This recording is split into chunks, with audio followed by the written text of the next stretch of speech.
Fast fashion brands are typically characterized by two features: low cost clothing that emulates luxury fashion trends and fast item turnover rates, with many leading brands boasting new clothing pieces and collections monthly. This fashion model, centered around fast and cheap production, has had and continues to have harmful effects on both the environment and communities across the globe. Throughout the past decade, leading fast fashion brands have increasingly faced criticism for upholding this unsustainable and unethical model. However, despite increased awareness among consumers of the problems deriving from the fast fashion industry, there nonetheless remains a level of ambiguity about which brands are rightfully considered fast fashion brands. As already mentioned, price is generally speaking the most overt differentiating factor between fast fashion and luxury fashion. However, if we are to conceptualize fast fashion as one end of the price spectrum and luxury couture as the opposite end, the question remains, what about the brands that fall somewhere in the middle? Although price is not the only element that determines whether or not a brand follows a fast fashion business model, throughout my research, I have found that price plays a significant role in determining consumers' perceptions of a brand. Thus, I argue that there exists this middle group of fast fashion clothing brands that utilize higher pricing and other marketing tactics to align themselves with the luxury fashion industry. Subsequently, these brands become disassociated with the fast fashion industry, despite still fundamentally adhering to a fast fashion business model. In this presentation, I will investigate one brand in particular that I propose falls into this gray area of fashion. Anthropologie is owned by the company Urban, which also owns the clothing brand Urban Outfitters.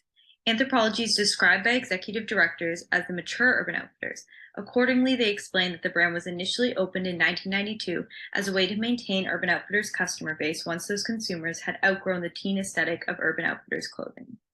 Anthropologie is marketed as an upscale retailer with carefully sourced high-quality pieces. On Urban's website, Anthropologie's brief description reads, "Together we tell stories of products thoughtfully designed, crafted, and curated, and of a collaborative, inventive community." This notion of thoughtfully crafted and curated items is reflected in the prices of those items, with Anthropologie's prices being substantially higher than Urban Outfitters' prices and those of other fast fashion brands. I describe Anthropologie as falling into this gray area of fashion because its brand image and pricing are atypical of a fast fashion retailer. However, despite the brand image, Anthropologie constitutes as a fast fashion brand primarily due to its speed and volume of production. Other factors also indicate that this is the case. For example, Anthropologie outsources at least some of its production to the same facilities as other fast fashion companies that are known to have inhumane, exploitative working conditions. As Good On You points out in their evaluation of Anthropologie, none of its supply chain is certified by labor standards which ensure worker health and safety, living wages, or other labor rights. In fact, in 2020, it was revealed that Anthropologie was one of the many fashion brands that had failed to pay factory workers in Bangladesh after canceling orders due to the pandemic. Moreover, Good On You also notes that Anthropologie only received a score of 11 to 20% in last year's Fashion Transparency Index, which indicates that there is little evidence that Anthropologie is taking any steps to ensure ethical working conditions for workers throughout its entire supply chain. Typically, fast fashion companies outsource their production to these facilities to keep prices low for consumers. A question one may therefore have at this point in my presentation is if Anthropologie is failing to pay its workers throughout its entire supply chain a living wage, why is their clothing far more expensive than other fast fashion brands, including their sister brand Urban Outfitters? The assumed answer would be that its clothing is higher in quality than other fast fashion clothing, or perhaps that they use more environmentally friendly materials. However, in my investigation, I found that Anthropologie uses very few eco-friendly materials, and as Good On You notes, there is no indication that Anthropologie has taken any initiative towards reducing its use of toxic chemicals in its production. When searching Anthropologie's website, I was redirected to Urban's site to learn more about the company's sustainable efforts.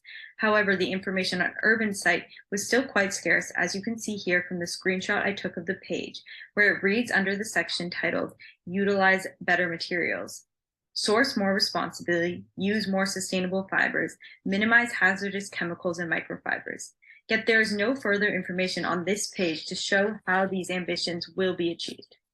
I was able to find a PDF of Urban's 2021-2022 impact report where there is further information regarding sustainable initiatives.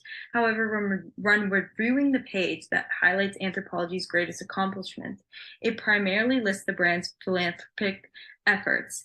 Although this is a step in the right direction for Anthropologie, as Good On You notes in their rating of the brand, its efforts are still not good enough. As for the quality of Anthropologie's clothes, my research shows that many of their items are made with the same lower-cost synthetic fibers found in other lower-priced fast fashion items. For example, this dress called Forever That Girl Tiered Ruffle High-Low Dress is priced at 433 Canadian dollars and 20 cents and is 100% polyester, whereas this H&M dress is also 100% polyester but is only 44.99 Canadian dollars. Although other factors contribute to the quality of a clothing item, the material composition is among the most important, and Anthropologie consistently uses the same synthetic fibers and blends of synthetic fibers found in the clothing of cheaper fast fashion brands. Although there is no decisive evidence that Anthropologie's pricing reflects higher quality pieces or ethically driven production, studies show that a product's price can nonetheless act as a cue that informs consumers' perception of a product's various characteristics, including its quality. Of the studies I reviewed, one in particular investigated the marketing strategy of what they term new luxury brands. The findings of this study support that new luxury brands strategically price their items to maintain the prestige of traditional luxury brands while also appealing to a wider demographic.